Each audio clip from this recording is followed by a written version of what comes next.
some people are under the impression that as long as you get to their location and take all the images and things like that that you need to do, that they no longer have to answer questions. They can't come, something has come up, or they tell you from the jump that they're out of town or whatever and they won't be able to be there, but someone else will be there to let you in, and if you need questions answered, just call me back as soon as it's done, blah blah blah. You're trying to get them to answer the questions at that moment over the phone, because you already know 9 times out of 10, well, I ain't gonna say 9 times, because a lot of times they do cooperate, but there are some who will tell you to call them back, and when you call them back after the fact, they don't answer the phone. So I have one that I have been dealing with like that for about 3 days now. I called her one time and she didn't answer, and yesterday I called her again because I thought about it when I got home. She didn't answer. Okay, so today I just called her. She didn't answer. So it is what it is on that part. I'm going to finish it up with whatever I can finish up and get that thing submitted in, because you holding up my money. All right.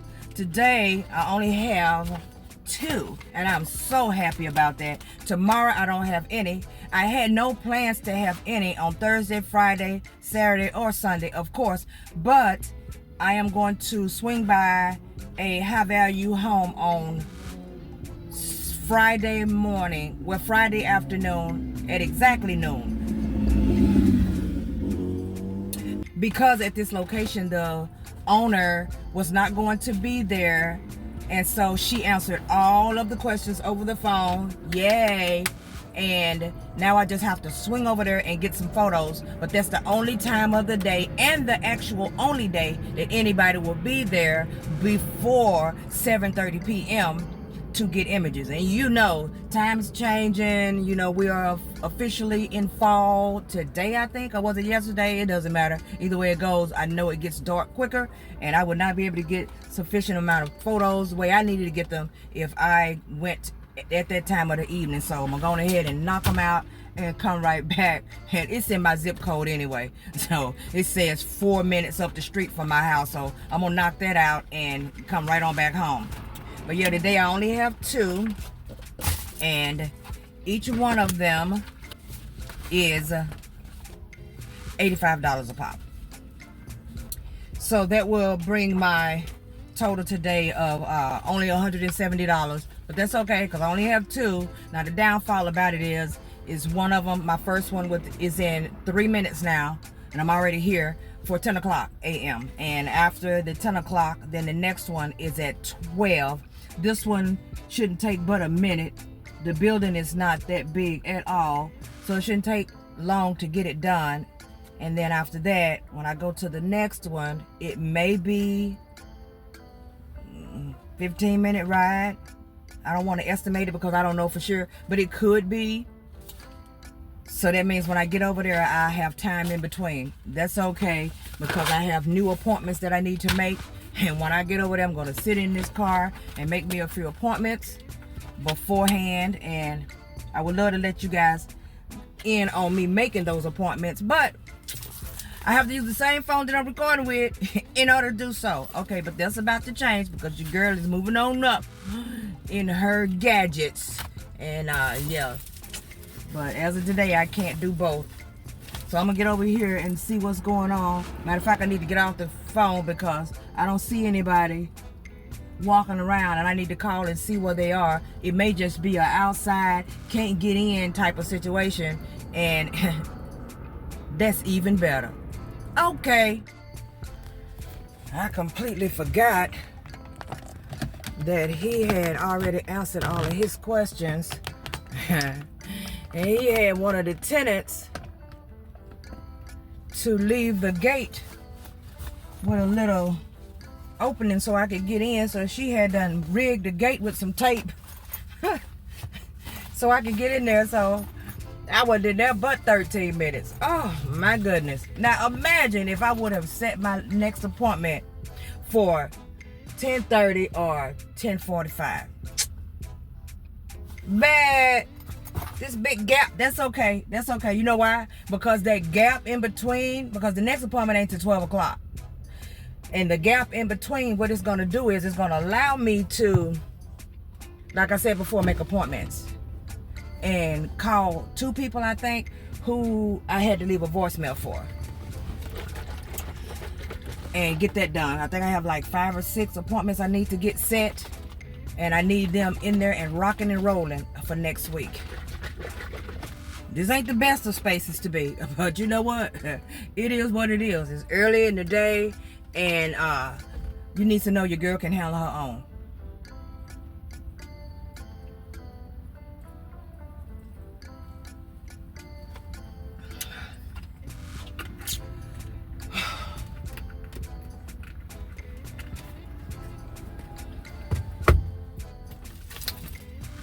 I was at this location one day last week, and the guy, he said, how long do you think it's going to take for you to get the inspection done? I was like, it ain't going to take long at all. It won't take long at all. Well, okay, I'm not concerned about it. Take all the time you need. And the whole time I'm like, okay, so why you asking? Before I knew it, he had done pulled out some old picture albums and wanted to show me. Luckily, I had, time in between to just sit and chat with this man. He had old picture albums from back in the day. Picture albums where, how you look back and you see your daddy riding in the old Ford Mustang car and all of that stuff. Brought back so many memories. I really, really enjoy looking at this man's book. I should have been doing work. I was in there chilling with a bottle of spritzer water, whatever you call that, and staring at a picture album.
Here,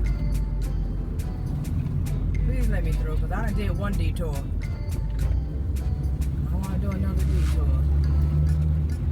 Thank you.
Oh my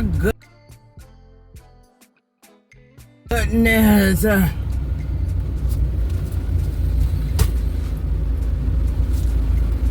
does it say 517? Come on, man.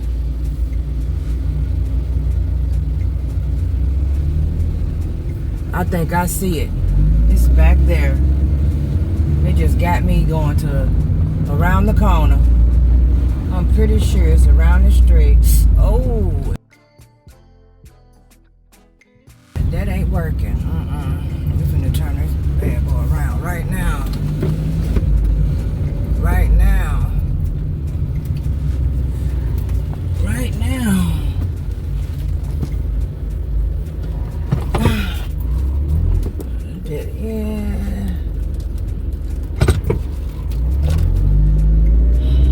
Yeah, because I don't know what's going on at the end of that street. But not today, Jose. Not today.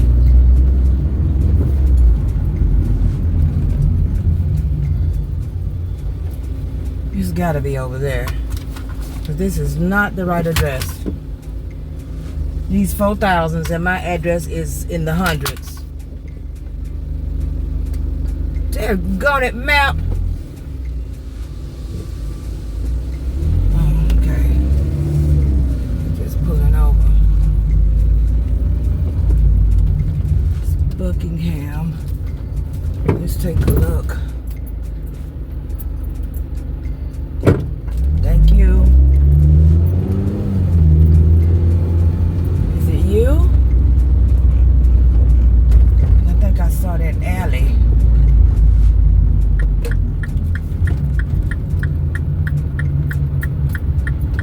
I've been over here already. Oh, let me pull over. So I made it to the next location. I was able to do a call or two, not a call or two, maybe 3. I was able to set at least 2 of the appointments. I left a voicemail, so I got 2 appointments set sitting out here for next week.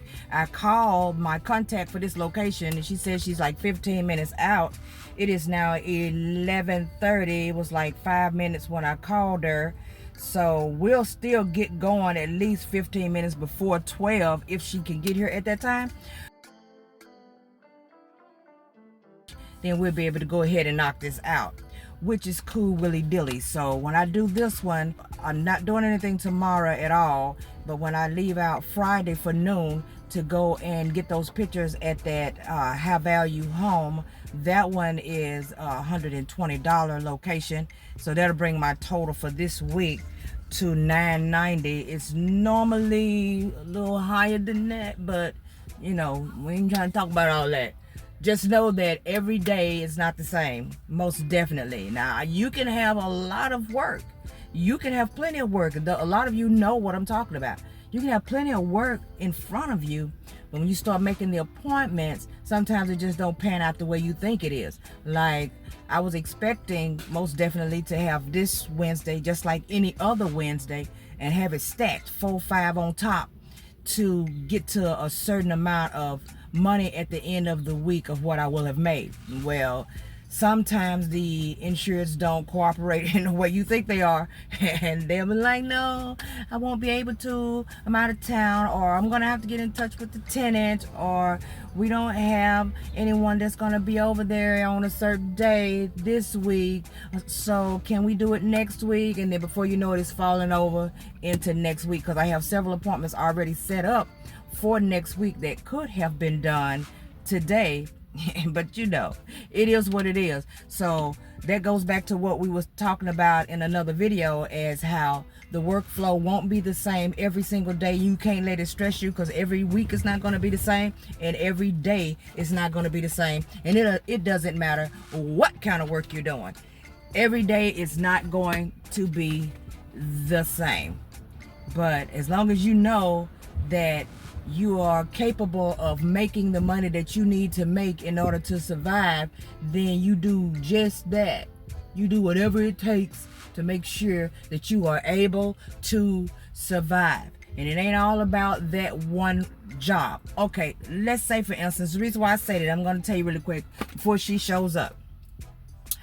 When I say it ain't all about that certain job, let's suppose that things dry up and there isn't much work, okay, because it is insurance and everybody's required to have insurance. But Suppose the companies that you're working for, the policies that they have that needed inspections, it has slowed down and they haven't signed on any new people for your next couple of weeks coming up.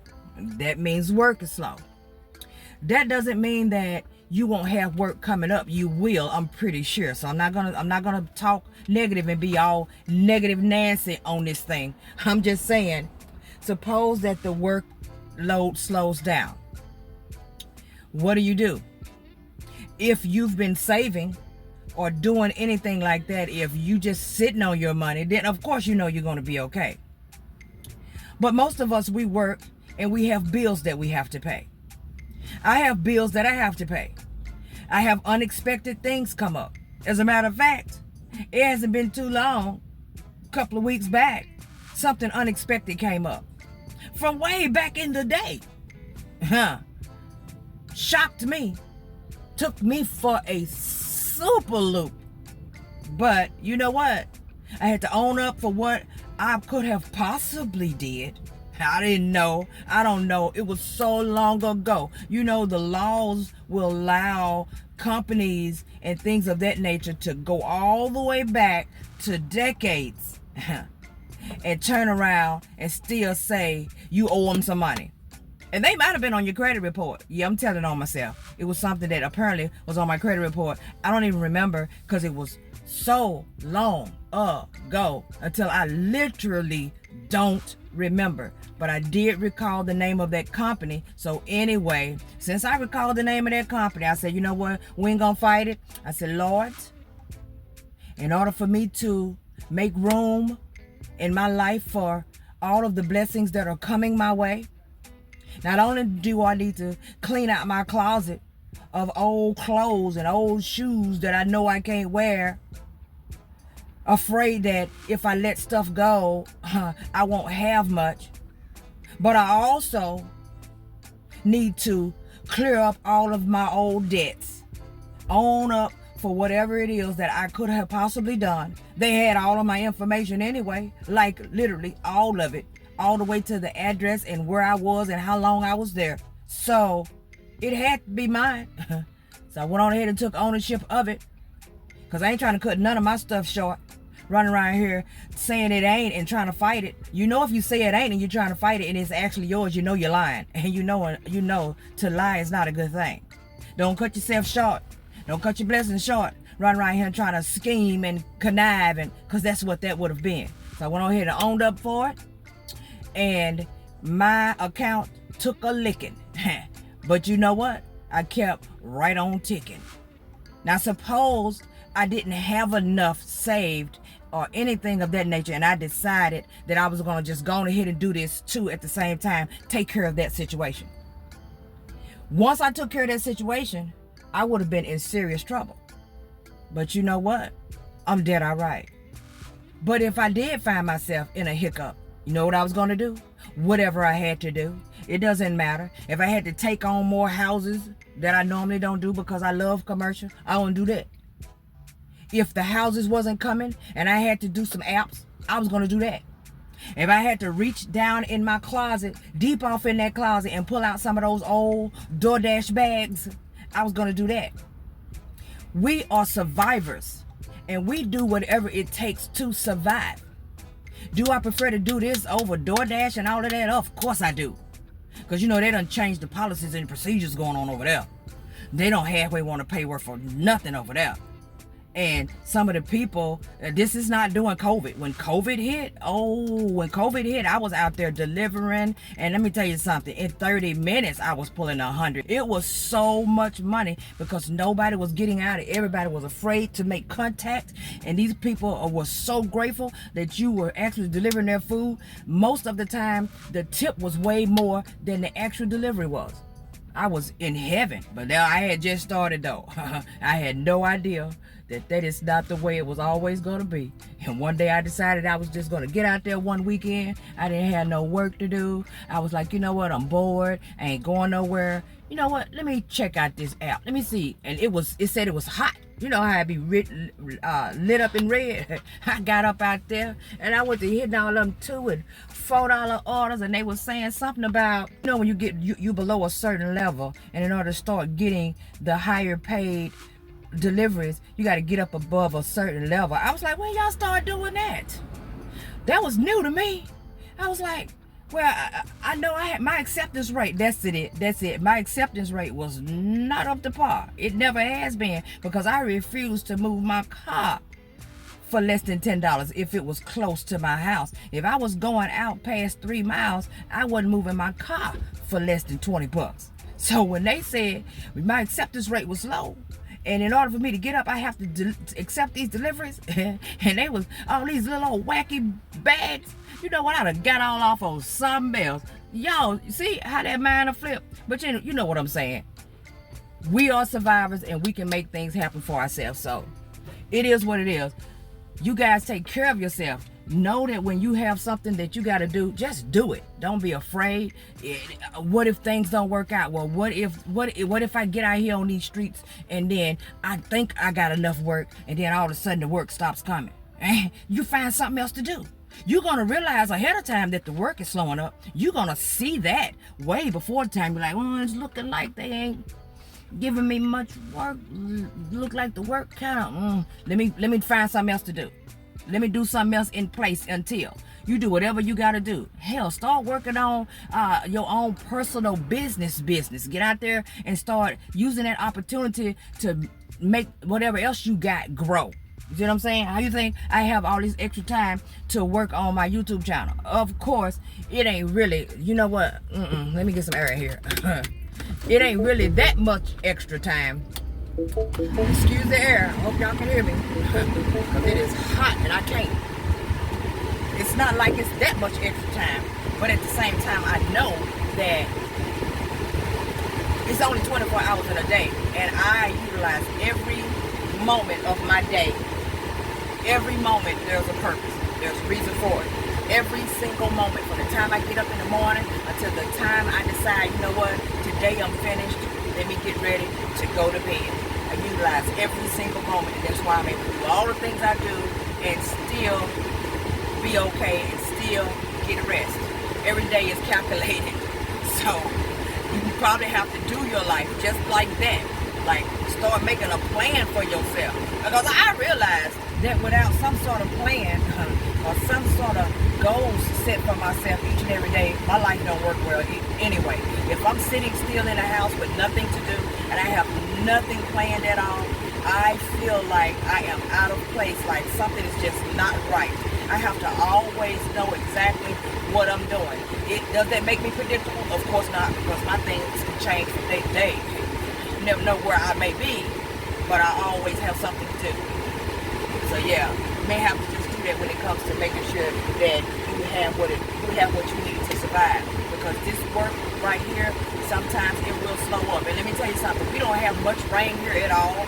You know, it rings true that it never rains in sunny California. So we don't have that much rain at all in this location. But at the same time, I know for a fact that when the rain season comes, based on what I went through last year, we ain't doing that no more. I'm going to be taking off that whole time. I'm not going to be walking around out here in the water. My person is here. Get you up.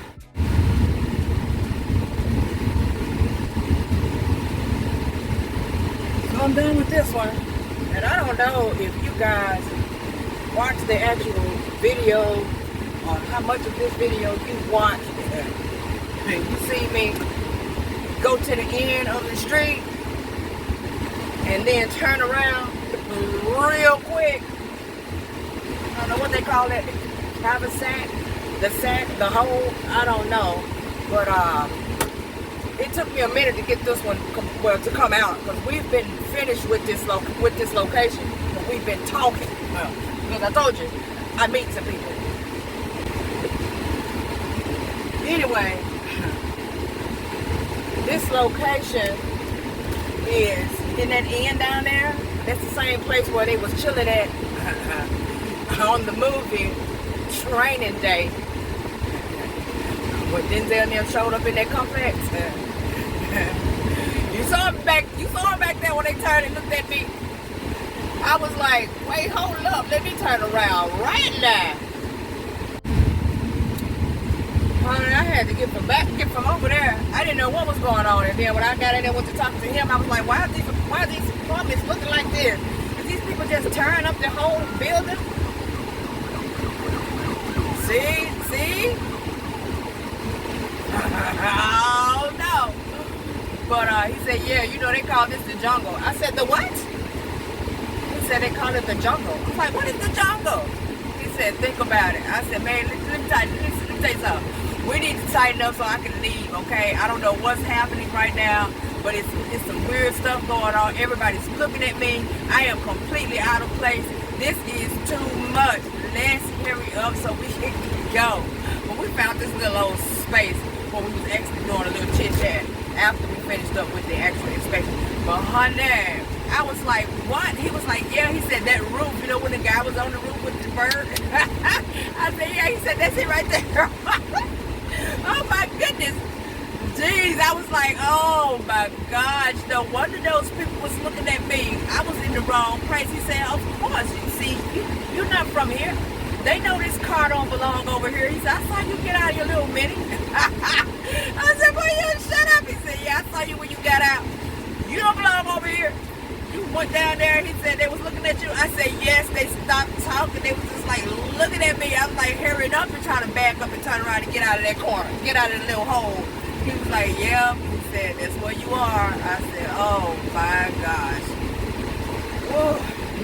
No offense to anybody who lives in those locations, okay? No offense, but you know, it is what it is when you just are out of place. And I was out of place. So, whew, I still feel kind of jittery. Oh my God. It was this guy that just kept peeking out the window. Like, what are you peeking out? What are you doing? Peeking out the window. And then this car pulls up and this guy gets out of the car, right? And he just walks up and he comes through the gate, but then he had this snarly look on his face. And I was there, you know, probably the sun, until he passed and turned around and looked at us, and he was just standing there. Like, standing there. Did y'all see me? Like, and then he eventually walked off, and when he walked off, I told dude, go get in your car. Peace out. Yeah, too much. There's only so much a girl can handle. This is the last one. You know what? I am just glad to be on my way home. It says I'll be home by 1 o'clock. And it is 12:32 now. King Kong ain't got nothing on me.